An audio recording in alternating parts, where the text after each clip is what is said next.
Bonjour Capucine. Bonjour. Bonjour Elliot. Salut Cyrielle. C'est un plaisir de vous recevoir sur l'antenne de Radio J. Merci d'avoir accepté mon invitation pour nous parler de vous et de votre histoire aujourd'hui, puisque à vous deux, vous êtes devenus le Capucine, ce numéro d'humour et de ventriloquie révélé au grand public à la télé dans la France, un incroyable talent sur M6. C'était en 2019. Et avant de se parler, on va se rafraîchir la mémoire. Salut les petits zizi. Non, pas les petits zizi. Si, les petits zizi. Non, si. Elliot. Pourquoi? Parce qu'on n'appelle pas les gens qu'on connaît pas comme ça. Bref, il y a quelques années, j'ai découvert que j'avais la voix d'Elliot dans mon ventre. Alors, tu m'as accouché? Ouais. Je suis ton fruit. Ouais. Je suis ton kiwi. Si tu veux. On n'est pas ici pour parler de toi, hein. On est ici pour parler de mon talent. Comment ça, ton talent? Oui, mon talent. Lequel? Mon truc à moi, c'est le beatbox. Votre truc à vous, c'est le beatbox. Alors, on a envie de rentrer en matière avant de poser toutes ces questions, parce que le beatbox, ça vous a fait gagner la France à un incroyable talent en 2019. Entre autres. Entre autres, oui, entre autres. Alors, on peut avoir un petit bout, Elliot? Mais j'ai pas assez de salive parce que j'ai bu du thé avant. C'est vrai, c'est moi qui vous ai donné le thé. Oui, c'est à cause de toi. Donc après, on fera un petit peu de beatbox tous les deux, tous les trois? Ah oui, si tu veux. Eh ben, Ouais. avec plaisir. Alors, vous avez remporté la France à un incroyable talent en 2019. Comment vous êtes arrivé là? À l'émission, ça faisait 3 ans que les gens des castings nous avaient repérés parce qu'on faisait des vidéos sur Internet. Et puis t'as toujours dit non. Ouais, je le sentais pas en fait à l'époque. Et puis à un moment donné, au bout de ça devait faire 12 fois qu'ils nous appellent, j'ai fini par dire oui. Vous avez fini par accepter et puis du coup, vous avez bien fait puisque vous l'avez remporté. Bonne et vous idée, avez, vous avez revendiqué, vous aussi, Elliot, le fait qu'il n'y ait pas de filles dans la ventriloquie. Oui, c'est vrai. Mais en même temps, je peux comprendre. Hein. Pourquoi? Elle est pas facile tous les jours. Ça n'a rien à voir avec le fait que je sois une fille. C'est pas évident tous les jours, surtout la ventriloquie quand on est une fille. Est-ce que justement vous avez mal à la gorge parfois? Est-ce que c'est compliqué? Oui, tout à fait. Ça, c'est un truc que les gens ne soupçonnent pas, mais la ventriloquie, ça fait plutôt mal à la voix. Et au moment où je vous parle, j'ai des tendinites. Donc voilà. Et oui, ça se mérite de me faire vivre. C'est pas toujours évident. Alors, vous étiez déjà très suivi avant la France a un incroyable talent. Aujourd'hui, près de 640 000 followers sur Facebook, 281 000 sur YouTube, 163 000 sur Instagram. Vos dernières vidéos sur YouTube font entre 300 000 et près de 2 millions de vues. T'as oublié TikTok? Pardon, j'ai oublié TikTok. Alors, dites-nous tout, Elliot. TikTok, ça fait combien de vues? Il y a 1,2 million d'abonnés. 1,2 million d'abonnés, c'est ouais. énormissime. Et je crois que vous y êtes depuis pas si longtemps que ça. Enfin, Si, même, en fait, on était dans les premières. Sur TikTok, on était, en fait, c'est l'équipe de TikTok qui nous ont demandé de rejoindre TikTok au début du lancement parce qu'ils voulaient renouveler, qu'il n'y ait pas que du playback. Mais vous avez commencé avec surtout beaucoup de fans sur YouTube, je Oui, crois, tout dans à un fait. premier temps. Et après, c'est TikTok. venu un petit peu plus tard. Alors, comment vous expliquez ce succès, si toutefois cela s'explique? C'est un peu difficile d'expliquer pourquoi ça marche. Hein. Mais je pense que c'est l'aspect renouveau, enfin non pas renouveau, enfin nouveauté, parce que finalement j'avais une route où j'étais un peu toute seule. Il y avait un seul autre ventriloque. Moi je suis Qui est Jeff Panaclock. Voilà, moi je suis une fille. Et à l'époque où j'ai démarré, j'avais 17 ans, donc je pense aussi qu'il y avait la curiosité de voir un artiste jeune peut-être. Alors, Et puis aussi parce que je suis géniale. Ah bah oui, évidemment. Évidemment. Ça, c'est indéniable. Alors, lors de l'émission, vous êtes le coup de cœur d'Ahmed Silla qui vous donne le Golden Buzzer pour aller en finale directement. Après 8 semaines d'émission et beaucoup d'émotions lors de vos passages, vous la gagnez. Que s'est-il passé depuis? Elle fait que pleurer dans cette émission. Elle voit tout le temps les larmes aux yeux. Hein. C'est vrai. Oui, et depuis ce qui s'est passé, c'est qu'on a rencontré nos compagnons de route pour la suite, donc Éric Antoine et Jérémy Ferrari, qui sont nos producteurs et avec qui on a écrit le spectacle que tu as vu. Oui. Et voilà, et donc la suite, c'est une tournée, là on est à Paris en ce moment, plein de projets. C'est joli, c'est chouette. C'est joli, c'est chouette et c'est génial. Voilà, je le dis parce que je me suis fait crier dessus, on l'a dit en off, mais moi je suis arrivée avec 5 petites minutes de retard et alors Elliot, tu ne m'as pas raté. Oui, mais si j'avais su que c'était toi la journaliste, je t'aurais pas engueulé, je te jure. C'est pas grave, je l'ai très bien pris et on a beaucoup ri. Alors vous avez remporté ce fameux chèque des 100 000 €. La grande question, c'est qu'est-ce que vous en avez fait ? C'est vrai que c'est une grande question et la réponse est peut-être un peu décevante. Mais moi, je suis vraiment... donc j'avais 20 ans, mon compte en banque, il est vraiment passé de 0 à 100 000. Et en fait, donc j'ai pris mon indépendance, en fait, tout simplement. J'ai habité toute seule, j'ai payé mon permis, j'ai acheté des meubles pour ma maison. Enfin, juste ce qui est génial, mais je me suis émancipée. Voilà, relativement tôt avec cet argent. Et j'imagine. Et tu coûtes rien à ta mère et elle est très heureuse. Voilà. J'imagine. Et toi, tu coûtes beaucoup, Elliot ? J'ai mes petites exigences de confort. Oui. Ah, j'imagine bien. Non, mais il coûte cher en ostéo, parce que toutes les tendinites que j'ai, tu coûtes une blinde. C'est ça, j'imagine bien. Alors, vous l'avez dit, désormais, on vous retrouve sur scène avec votre spectacle Mainmise au Palais des Glaces, qu'on va décortiquer, mais d'abord, en priorité, vous, Capucine.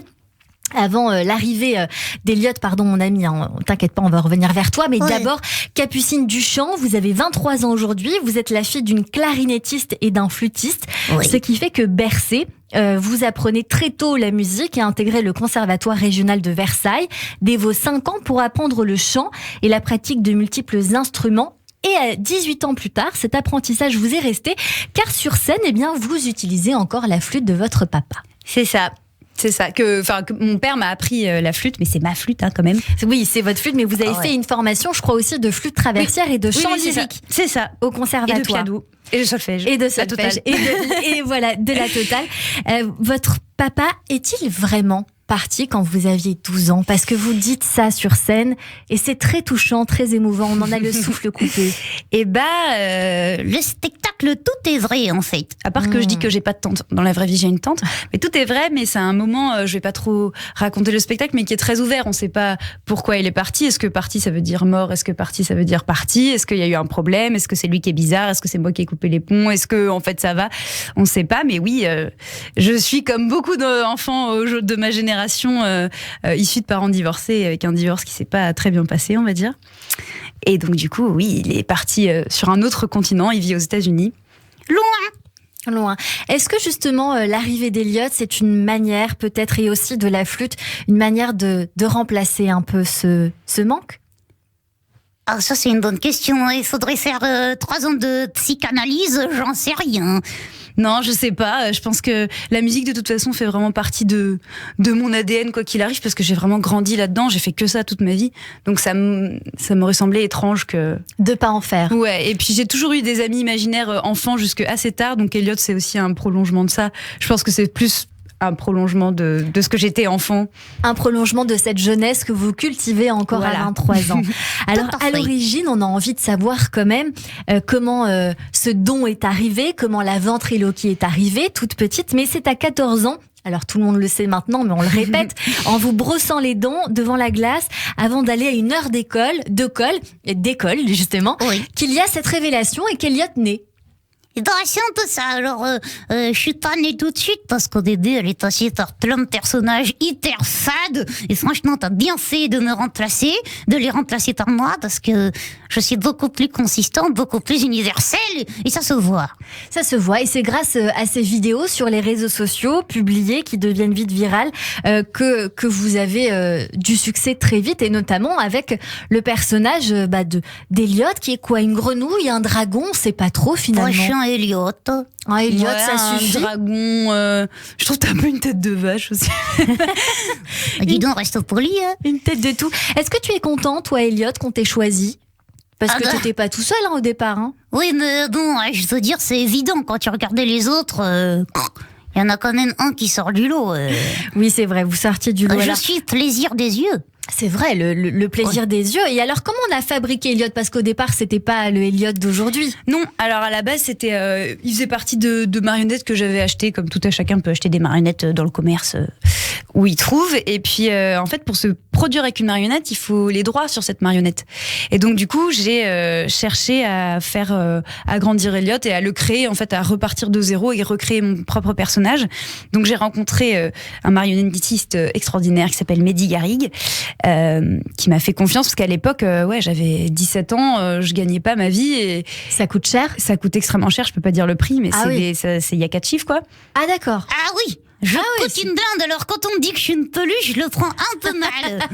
C'est sûr. Voilà. Et donc, il m'a fait confiance et donc j'ai dessiné ce que je voulais. On a fait plein de prototypes différents et surtout pour financer ça, c'est les abonnés de l'époque. Il y en avait quand même déjà pas mal et les gens vraiment des anonymes qui donnaient 1 euro, 2 euros, 200 euros. Ouais, c'est ça. Et on a même eu, je crois qu'on a eu 1 000 euros de trop.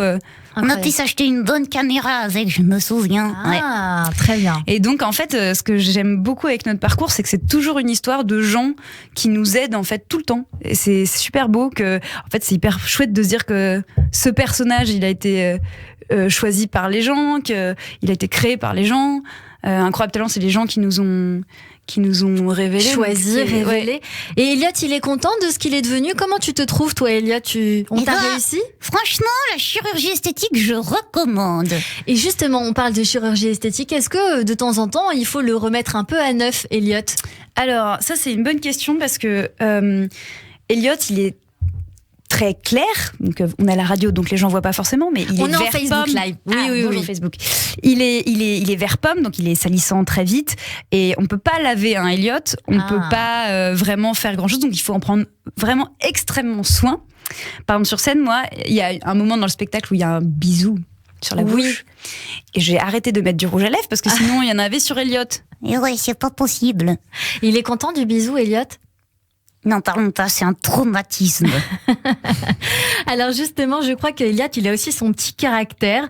On va en parler dans quelques secondes, mais il est surtout un peu susceptible parfois. Et justement, avant d'accepter notre interview aujourd'hui, vous lui avez fait, je crois, un petit exercice de désensibilisation, histoire de le préserver. On écoute. De quoi s'agit-il? Ok, donc la presse, comme je t'ai dit, elle peut être très cruelle. Donc il faut se préparer à l'avance, il faut s'armer, tu vois. Donc voilà comme un jeu. Je vais te balancer 2-3 petites choses comme ça qui devront pas t'atteindre, d'accord? D'accord. Tu as compris? J'ai compris. Tu es concentré? Je suis concentrée, tu peux y aller. Bonjour, cher Elliot, merci de nous accorder cette interview. Je vais être directe, hein. On remarque d'emblée l'époustouflante performance de Capucine. Mais vous, on vous sent en retrait, voire accessoire. C'est un choix d'être aussi transparent? Mais c'est ta tante qui est trop ça. Non, Elliot, quoi? L'exercice, c'est ça. C'est vexant, ça doit pas te vexer. Je dis rien. Tu restes stoïque. Stoïque. Alors aujourd'hui, Elliot, est-ce qu'on s'est familiarisé avec l'exercice de l'interview? Oui, mais j'ai lu les accords Toltec, ne jamais en faire des affaires personnelles. C'est vrai que ça peut aider. Alors, on revient sur votre parcours. Capucine, à 19 ans, vous intégrez en 2017 la classe d'interprétation dramatique à l'Institut National Supérieur des Arts du Spectacle à Bruxelles. Vous exercez déjà... C'est long à dire, hein, c'est long. C'est pas évident. Oui, il faut du souffle, justement. Mais moi, j'ai bu du thé, mais un petit peu avant vous. Alors, ça va. Vous exercez déjà, à ce moment-là, à créer le Capucine ou ça vient bien après? Ah non, c'est venu même bien avant, en fait. Ça existait déjà à mes 16 ans, quand je préparais mon baccalauréat, comme beaucoup de Français. Et j'avais pas du tout envie de réviser, et j'avais envie de vulgariser pour mes amis nos révisions. Donc je prenais Elliot, et puis on parlait d'anecdotes sur Kant, sur des trucs qui paraissaient très pénibles, et ça devenait drôle. Et donc j'en ai fait des vidéos, et donc j'ai fait ça... 2-3 ans avant mes études supérieures, où là j'ai continué encore. Et donc toujours avec cette volonté de créer ce numéro, où finalement, au fond de vous vouliez être actrice. Oui, et d'ailleurs toujours, mais je pense qu'on peut faire tout, et ce métier est complètement lié c'est le jeu de façon générale, le jeu d'acteur qui m'intéresse. Donc Alors justement, vous dites que vous êtes influencée par Camille Cotin, notamment, J'adore. qui a ce côté très incisif comme vous, hein, qu'on retrouve sur scène, et le côté Camille Cotin, on la connaît en tant que connasse, hein, sur Canal+. Oh, t'en es pas loin, hein, parfois. Il est pas gentil avec vous, quand même. Surtout hein. que je trouve que toi, tu lui ressembles vachement plus que moi, mais bon. Et quand vous étiez petite, je crois que vous vouliez aussi être imitatrice. Oui. Vous étiez très influencée par Elie Kakou. J'adorais Likaku. Est-ce qu'Eliott, il connaît un sketch de Likaku? Alors, je vous préviens.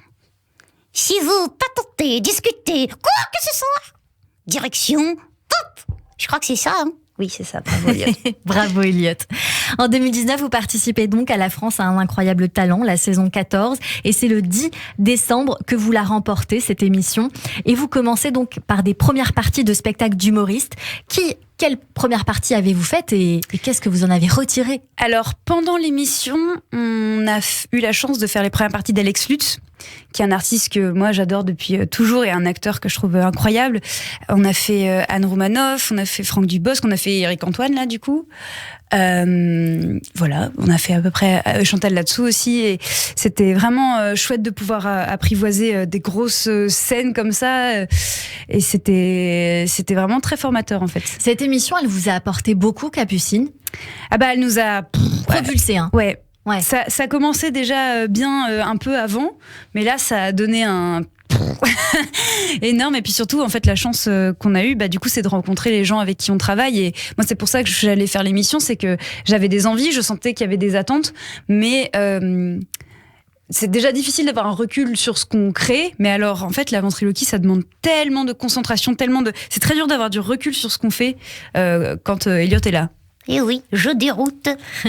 Donc là, on est plein à agir tous ensemble et c'est grâce à l'émission. Il y a des gens qui écrivent pour vous, donc vous le disiez aussi, Éric Antoine et Jérémy Ferrari. Alors vous jouez, on revient dessus, votre spectacle Mainmise, en tournée dans toute la France avec Eliott, et autant dire que vous faites salle comble. Le public, il est mort de rire, que ce soit les petits ou les grands, tout le monde est conquis. Vous chantez, vous jouez du théâtre en quelque sorte, puisque vous jouez Roméo et Juliette à un moment donné avec Eliott. Ah, grand moment. Voilà, vous faites de la flûte traversière, vous vous dédoublez, Capucine. Est-ce que Eliott, il est content de trouver, de rencontrer son public? Ah, mais j'adore. Tu veux que je te dise ce que j'adore? C'est vraiment ma grande fierté que les gens, ils viennent de tous les milieux, ils ont tous les âges. Il y a la tata, la tati, la grand-mère, le cousin, le frère, l'amoureux qui viennent. J'adore. Alors il y a du rire. Je me sens universelle, tu comprends? Mais oui, mais je comprends que vous soyez universel. Mais là, vous rigolez, Eliott. Mais il y a du rire, mais il y a aussi des larmes. Il y a beaucoup d'émotions. Et j'ai envie de dire que vous, votre patronne, eh bien, vous la gâtez pas de trop. On va écouter un petit extrait. C'est un tic, c'est un cap. Que dis-je, un cap? C'est une téléinsulte. Qu'est-ce que tu fais, Eliott? Pardon, mais quand je te vois de profil, c'est tout ce qui me vient.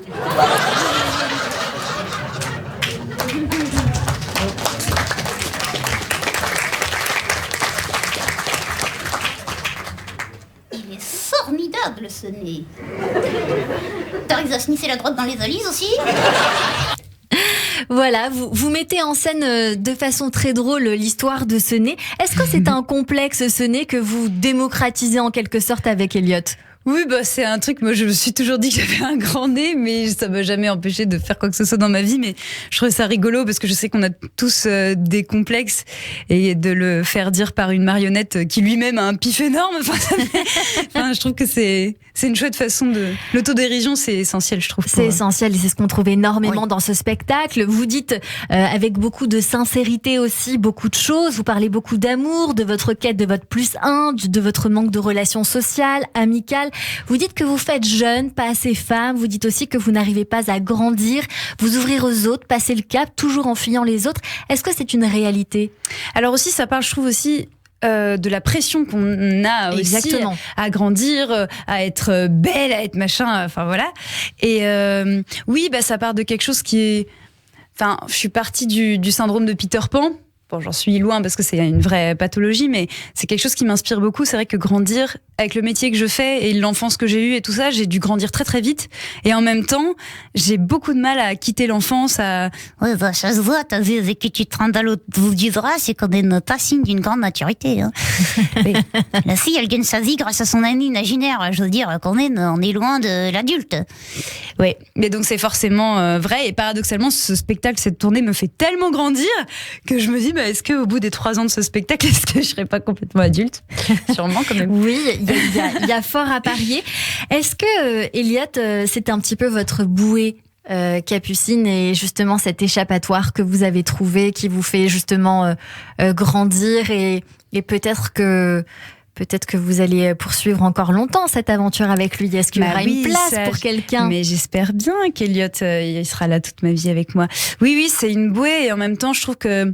Enfin, il y a ce qu'il y a dans la fiction, dans le spectacle même, et dans la vraie vie. Eliott, c'est surtout un lien extraordinaire avec les gens. Je trouve que, voilà, il peut tout dire et c'est jamais mal pris. Par exemple, bon, il se trouvait que c'était vous, mais on ne savait pas que vous êtes arrivé en retard et Eliott a fait des petites blagues. Et tu l'as pas du tout mal pris, franchement, c'est tous bien narré. Ah, on a tellement ri. Voilà, et ça désamorce plein de choses et voilà, je trouve ça génial parce que en plus, ça permet sur un seul et même sujet d'avoir deux points de vue, parce que dans la vie, il y a plusieurs vérités, pas qu'une vérité. Ça, c'est quelque chose que j'adore aussi. Il met de la nuance aussi, Eliott. Est-ce qu'Eliott, il va vous aider à trouver un compagnon, vous pensez ? Est-ce que dans la vie de tous les jours, par exemple, vous le trimballez pour aller boire un verre ? Qui te dit qu'elle a pas déjà... Ah, on ne sait pas, mais est-ce que c'est grâce à vous, Eliott ? Ah, alors moi, si j'ai bien compris, de ce côté-là, faut pas trop que je m'en mêle. Ah. Et souvent, c'est les gens qui partagent sa vie, ils sont un peu gênés de notre présence. Okay. Alors, on garde ça secret, on a le droit de savoir... Tu vas nous le dire quand même, si elle a un amoureux, ta patronne. On dira pas, sinon je vais me faire taper. Ah, on sait pas. On garde ce secret et on le découvre peut-être sur scène en venant vous voir, Capucine, avec votre spectacle Mainmise que vous jouez encore un mois au Palais des Glaces à Paris jusqu'au 3 avril, puis en tournée en Belgique. Ah oui. Eh ben, on va venir et on va continuer toujours cette émission.